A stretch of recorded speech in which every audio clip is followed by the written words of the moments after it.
Yamashitas Gold. During World War II, the Japanese army went on a shopping spree across Asia. By shopping spree, I meant stealing everything shiny they could grab. Gold, jewels, art. If it wasn't nailed down, they took it. They stole from banks, temples, museums, and rich people's houses. General Tomoyuki Yamashita, nicknamed the Tiger of Malaya, ran this operation. His troops loaded up ships with stolen goods from Singapore, Malaysia, and other Asian countries. The loot was worth billions in today's money. That's a lot of PlayStation 5s. The Japanese had a plan to hide all this stuff in the Philippines. They dug hundreds of tunnels and caves. Some local Filipinos got forced to help dig these holes. The Japanese killed most of them afterward. Talk about awful bosses. In 1945, things got messy. The Americans were winning the war. Yamashita needed to hide the treasure fast. His men buried gold bars, Buddhas, and jewels all over the Philippines. They made maps with secret marks. Some treasure hunters say there are booby traps too. You know, for those thieves who might want to steal what they stole. Yamashita got caught by the Americans. He probably should have spent less time hiding gold and more time running away. The Americans put him on trial. They hanged him in 1946. He took the secret locations to his grave. And speaking of thrilling treasure hunts, let me tell you about an adventure you can dive into right away. This cool game has brought the thrill of exploration and strategy right to your screen. Right now, Raid is running its latest event, Alice's Adventure. This global event features 5 brand new legendary champions, inspired by the classic tale of Alice in Wonderland. You can collect heroes like Alice the Wanderer, Cheshire Cat, Mad Hatter, Knave of Heartsand, and even the fearsome Queen of Hearts. Best part? You can get Alice the Wanderer for free by simply logging in for 14 days. Start by March 26th, and you'll even get Alice the Wanderer on day 7 and a 2-star Perfect Soul for her on day 14. Ready for a challenge? Enter the event dungeon and face the Queen of Hearts to score exclusive rewards like the Pinpoint Gear Set. You can also complete the Mad Hatter Fusion event to get the legendary champion, Mad Hatter. Take part in special events and tournaments between January 8th and January 23rd. Plus, with Raid's endless content, AAA graphics, and cross-platform capabilities, the adventure never stops. For example, I absolutely love defeating powerful dungeon bosses. On top of that, you'll get a chance to support us and our team so we can keep doing the awesome content you like. So, what are you waiting for? Click the link in the description or scan the QR code on screen to start your adventure today. You will immediately get huge starter pack with an epic champion TAGOAR from the Orc faction, and you'll get another starter pack after reaching level 15 that includes an epic FAYNE. And don't forget to join my clan All Team. Let's conquer dungeons together. The treasure hunt started right after the war. Everyone and their grandma claimed they had a real treasure map. Most of these maps looked like they were drawn by kindergartners with crayons. Still better than your handwriting though. In 1971, a guy named Rogelio Rojas said he found some gold. He discovered a tunnel behind an old hospital. Inside was a golden Buddha statue filled with diamonds. Rojas showed off his find. Big mistake. Ferdinand Marcos, the Filipino president at the time, heard about it. Marcos's men took everything from Rojas. They beat him up too. I wouldn't expect anything more from the Marcos regime anyway. President Marcos claimed he found tons of Yamashitas gold. He said he got rich from trading gold. Sure, buddy, just like how you got those abs from working out. Most people think he just stole Rojas's find and other treasures. Treasure hunters keep coming to the Philippines. Some dig holes everywhere. Others use metal detectors. A few bring psychics. Psychics? To talk to the ghosts of the treasures? The Filipino government gets annoyed with all these treasure hunters. They make rules about digging. Some people ignore the rules. They dig illegal tunnels. Many collapse. Darwin Awards candidates. Every single one of them. Some treasure sites are under cities now. Good luck digging up gold from under a McDonald's. Other spots are in remote jungles. In 1988, someone found old Japanese documents. They showed exact locations of some treasure sites. Too bad most landmarks mentioned don't exist anymore. Even today, people look for this treasure. They study old maps. They interview old people. They check war records. Meanwhile, actual gold sits in banks where normal people put it. The Philippine government officially says the treasure might not exist. That's government speak for stop digging holes in our country, but people keep searching anyway. Hope springs eternal. Some experts think the Japanese shipped the gold to Japan before losing the war. Others say the Americans found it first. A few think aliens took it. You know, totally reasonable theories from totally reasonable people. The total value might be over $100 billion today. That could buy a lot of stuff. Or one house in San Francisco. The treasure might be fake, it might be real, it might be both. Schrodinger's treasure, if you will. The Amber Room. The Amber Room started as a gift in 1701. The King of Prussia gave it to Peter the Great of Russia. Rich people back then sent entire rooms made of amber and gold for gifts. Must be nice. The room had amber panels from floor to ceiling. It had gold leaf everywhere. Mirrors covered the walls. The whole thing weighed about 6 tons. Artists worked on this room for years. They carved the amber into pretty shapes. They added special designs. They put in gems and precious stones. Peter the Great loved this gift. He put it in his fancy palace in St. Petersburg. People called it the 8th wonder of the world. Rich people love naming stuff after wonders. Probably makes them feel better about spending all that money. In 1941, the Nazis showed up. They stole everything they could grab. The amber room caught their eye. They took it apart in 36 hours. They packed it in 27 crates. Then they shipped it to Germany. The Soviets tried to hide the room before the Nazis came. They covered it with wallpaper. The Nazis weren't fooled. Maybe they should have tried hiding it behind a poster of a rock band. Works in movies. The Nazis put the room in Königsberg Castle in East Prussia. They set it up there for display. They wanted to show off their stolen stuff. In 1944, the Allies were bombing everything. The Nazis packed up the amber room again. Nobody knows where they took it. Some guys who are really good at losing stuff managed to lose an entire room. After the war, people started looking for it. Some said it burned in the bombings. Others said the Nazis hid it in a mine. A few think it's in someone's basement. Treasure hunters went nuts trying to find it. They checked old Nazi documents. They interviewed old soldiers. They dug holes everywhere. Still no amber room. Just a lot of angry property owners with holes in their yards. In 1997, a piece of the room showed up. Someone found a small panel in Germany. It came from an attic. The owner's dad was a Nazi soldier. Russia got tired of waiting. They built a copy of the amber room. It took 24 years and cost millions. The new room opened in 2003. Now tourists can see what all the fuss was about. The Russians still want their room back. They offer rewards for information. Nobody has claimed the money yet. Probably hard to claim a reward for something that might not exist anymore. Modern tech hasn't helped much. Ground radar, sonar, fancy cameras, nothing works. The room stays hidden. The whole thing is worth about $500 million today.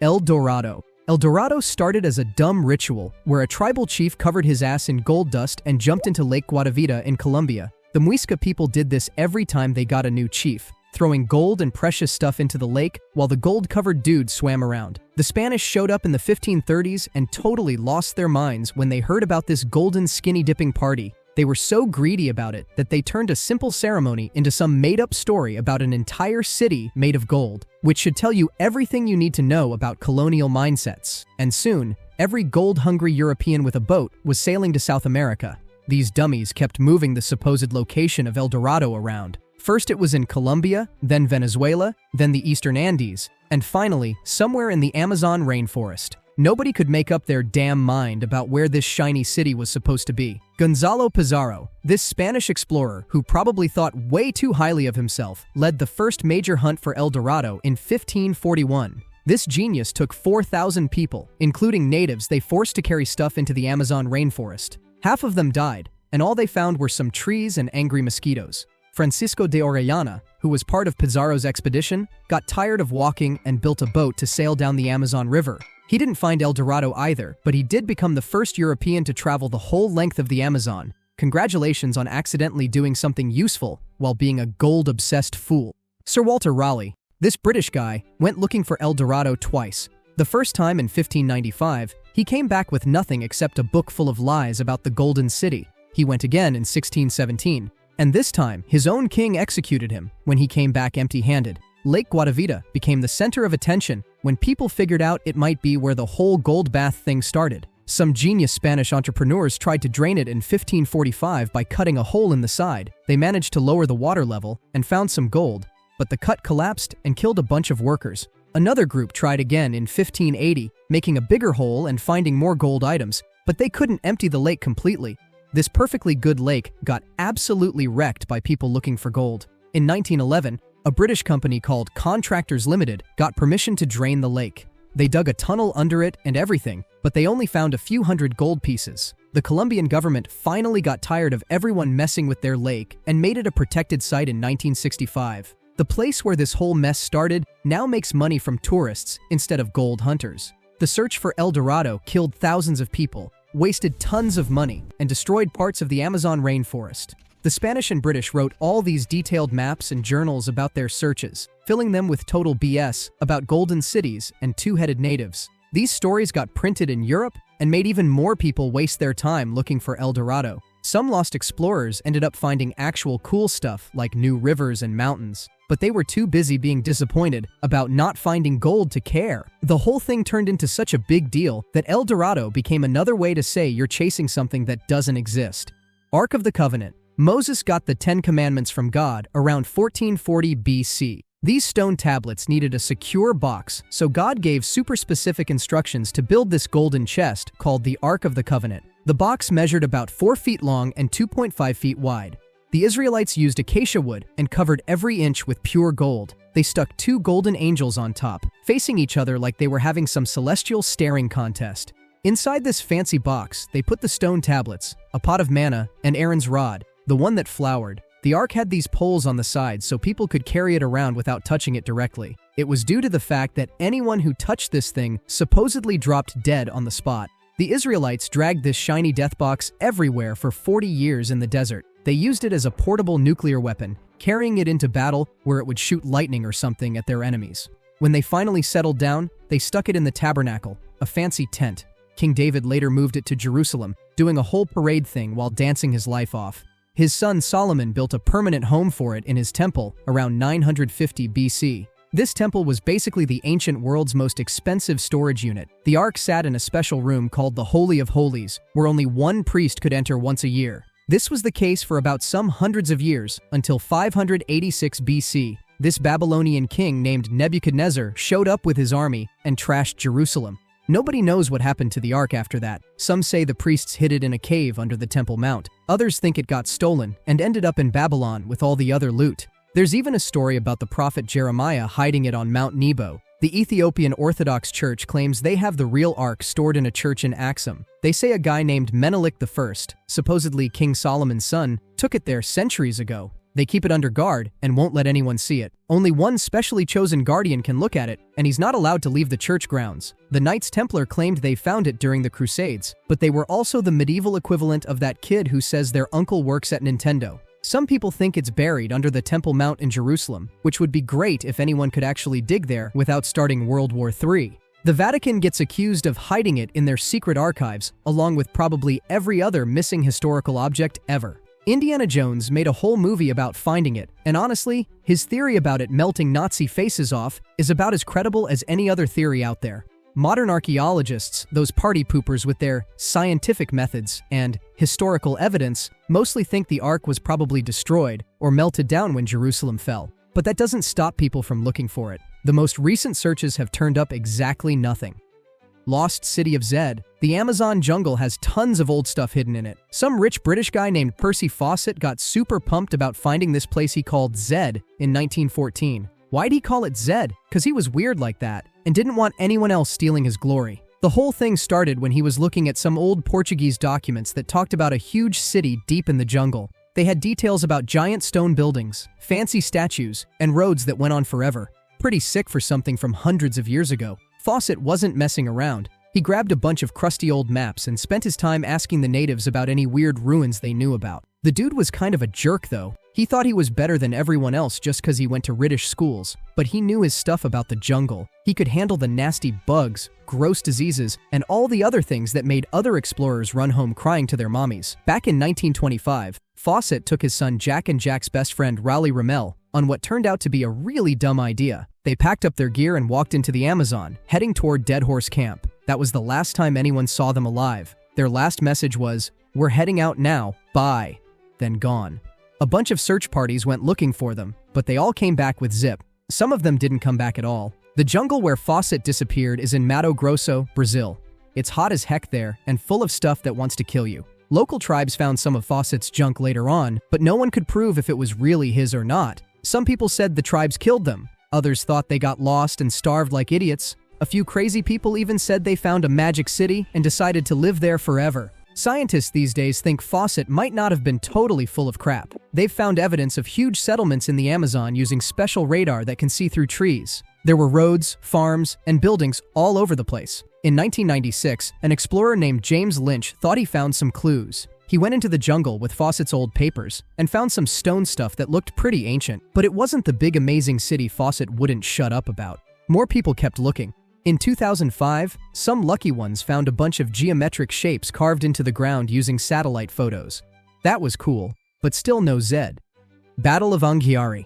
Leonardo da Vinci started painting this mural in 1505 inside Florence's Palazzo Vecchio. This dude got hired to paint an epic battle scene showing Florence beating the crap out of Milan, because rich people back then loved showing off how they kicked other cities' butts. The painting showed soldiers and horses all tangled up in this crazy fight, with everybody trying to grab some flag. The whole thing was supposed to be 56 feet wide and 23 feet tall, which is basically as big as a house. Da Vinci, being the weird genius he was, tried using some funky experimental technique to make the colors stick to the wall. Didn't work out to be that way. He used oil paints and tried to dry them super fast with these giant braziers full of coal. The heat was supposed to make everything dry quickly, just like his other paintings. But nope, the paint started dripping down the walls like a melting ice cream cone in summer. Da Vinci got so pissed off that he just gave up and ditched the whole project. He only finished the middle part showing this intense fight scene that everyone kept talking about for the next 100 years. The painting was such hot stuff that every artist wanted to copy it. Even that show-off Rubens made a drawing of it in 1603 based on an earlier copy. The drawing shows these soldiers looking like they're in some violent dance competition, riding horses that look ready to bite each other's faces off. Going into 1563, and this architect named Vasari comes along. He got hired to redecorate the whole room. He painted his own giant battle scenes right over Da Vinci's unfinished masterpiece. Classic case of workplace sabotage. But here's where it gets interesting. Some people think Vasari might have built a thin brick wall in front of the original painting first. Why? Because this sneaky son of a gun left a tiny flag in his own painting with the words "Cerca Trova," which means "seek and you shall find." In 2012, this art detective named Maurizio Saracini drilled some tiny holes through Vasari's wall and stuck these mini cameras in there. They found some black goop that might have been Da Vinci's paint, but the whole operation got shut down. Nobody can agree if the painting's even there. Some brainiacs say the paint definitely dripped down the wall and got ruined. Others think it's perfectly preserved behind that wall, just sitting there collecting dust for 500 years. A bunch of scientists keep coming up with new ways to look through walls without breaking anything. They've tried ultrasound, radar, and every other fancy gadget they can think of. But so far, they've found jack squat. Cleopatra and Mark Antony's tombs. Cleopatra, who ruled Egypt from 51 BCE until her dramatic exit in 30 BCE, was a walking power play. She cozied up to Julius Caesar first, got a kid out of it, and then jumped on board with Mark Antony, one of Rome's top dogs after Caesar got knifed to death. Antony, of course, was her ticket to staying relevant in a world dominated by Roman politics. Together, they became the ancient world's most over-the-top power couple, pissing off Rome and particularly Octavian, Caesar's adopted son, and the ultimate buzzkill. Things went downhill fast after Cleopatra and Antony tried to take on Octavian in the Battle of Actium in 31 BCE. Their fleet got trashed, and they had to retreat to Alexandria with their tails between their legs.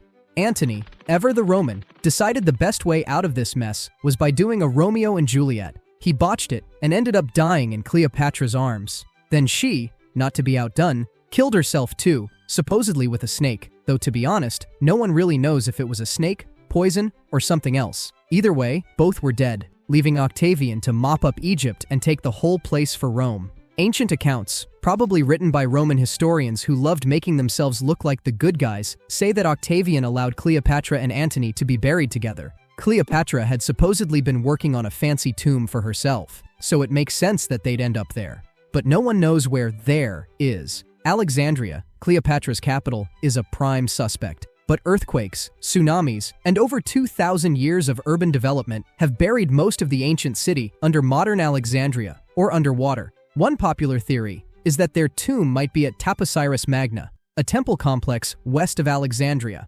This place was dedicated to Osiris, the Egyptian god of the dead, and Cleopatra had a thing for tying herself to Egyptian gods to boost her image. Archaeologists have been digging here for years, and they found some interesting stuff, like statues, coins with Cleopatra's face, and mummies from her time period. But no tomb. Dr. Kathleen Martinez, a Dominican archaeologist, has been leading the charge at Taposiris Magna. She's convinced Cleopatra and Antony are buried there, but so far, all she's got is a collection of artifacts that point to the right time period and a bunch of headlines promising a breakthrough that never comes. Why does any of this matter? Well, finding Cleopatra and Antony's tomb would be a huge deal for historians and archaeologists. It could shed light on what actually happened in their final days and give us a better understanding of many things. Plus, there's the possibility of treasure. Let's not kid ourselves. The chance of finding a tomb full of ancient bling is probably what keeps half these archaeologists going. The Holy Grail. Literally one of those legendary objects that people have been chasing for centuries. And to be fair, no one even knows if it's real. It's supposedly the cup Jesus used at the Last Supper, where he shared saliva with his disciples before Judas ratted on him. After that, the cup gets tied to all sorts of myths and legends, mostly because people can't leave well enough alone and love to turn religious objects into magical treasure hunts. The whole obsession starts with the Bible, where the Grail gets zero mentions. That's right, none. The cup at the Last Supper is just some cup. But then medieval writers got involved, and those guys couldn't resist spicing things up. Somewhere in the 12th century, a poet named Chrétien de Troyes wrote about a grail in one of his Arthurian tales, and then everyone thought King Arthur and his knights were out there looking for this sacred cup like it was the original collectible. Later, writers like Robert de Boron tied it to Christian stories, claiming it caught Jesus' blood during the crucifixion. From there, the Grail turned into a big deal. The myths kept growing. Some stories said the Grail had magical powers, like healing the sick or giving eternal youth. Others claimed it was the secret to salvation, or even a direct line to God. This turned the Grail into the ultimate fix-everything item. The whole quest for the Holy Grail thing is basically medieval fanfiction where a bunch of armored guys ride around, fighting monsters and solving riddles, only to come up empty-handed. Maybe because they were looking for a cup, instead of fixing the broken-ass kingdoms they came from. Fast forward to real history, and you've got actual people trying to find the Grail. In medieval Europe, Crusaders and knights thought it might be hidden in the Holy Land. It's not in the Holy Land. Then the legends started pointing to other places, like Glastonbury in England or Montserrat in Spain. Glastonbury got hyped as a Grail site after monks claimed Joseph of Arimathea, the guy who supposedly buried Jesus, brought the cup to England. By the time the Renaissance rolled around, people had mostly stopped giving a duck about the Grail. But in the 19th and 20th centuries, it went alive and kicking again, thanks to romanticized literature and later Hollywood. Indiana Jones and the Last Crusade, anyone? Nazi Germany even got in on the action because Hitler had a thing for occult artifacts. Then there's the modern hunt. Some people think the Grail might be a metaphor, not an actual cup because, logic. But try telling that to the treasure hunters who've spent decades digging up random spots in Europe and the Middle East. Places like Rennes-le-Château in France have become tourist traps for Grail chasers. Historians and archaeologists mostly roll their eyes at this stuff, but that hasn't stopped amateur adventurers from tearing up landscapes based on rumors and bad theories. Ivan's Library. Ivan the Terrible was a czar who had more than anger issues. He supposedly had one of the most legendary libraries ever. This so-called lost library of Ivan the Terrible has been a source of obsession for treasure hunters, historians, and anyone with too much time on their hands. But, like the bodies Ivan killed, it can't be found. Back in the 15th century, Ivan III married Sophia Palaeologina, a Byzantine princess. Sophia brought with her a ton of priceless manuscripts, allegedly from Constantinople, which had fallen to the Ottomans in 1453. Sophia, being a fan of showing off, probably thought having a fancy library would boost Russia's cultural creds. So the collection supposedly grew. Fast forward to Ivan the Terrible in the mid-16th century. Ivan was as interested in terrifying people as he was in learning. He was known to enjoy reading and had a strong interest in history and theology. The idea is that he took this family collection, added more stuff to it, and then hid it somewhere. Knowing Ivan, it was probably a bit of both. His reign wasn't exactly peaceful, and the guy had a habit of killing anyone he didn't trust, like everyone. So hiding the library might have been his way of making sure no one else got their grubby hands on it. The problem is that after Ivan died in 1584, the library seemed to vanish into thin air. No one knew where it went, and honestly, it feels like no one cared at the time. Russia had bigger problems, like figuring out who the hell was going to rule next. Over the years, the library turned into a myth, with stories popping up about where it might be. Some said it was hidden in the Kremlin, buried in underground tunnels, or sealed behind secret walls. Others claimed it was moved to a monastery or a remote fortress. There's even a theory that Ivan burned it himself in one of his many fits of rage. One of the wildest theories came from Soviet archaeologists who thought the library might be buried in underground chambers beneath Moscow. They found tunnels and cellars, but no sign of Ivan's fabled collection. Some think the manuscripts might have been destroyed during the time of troubles, a period in Russian history after Ivan's death when the country was basically falling apart. If I were to find any of these in here, I think I'd be set for the rest of my life. If you haven't started playing yet, then what are you waiting for? Click my link in the description or scan my QR code to get insane bonuses available only via my link.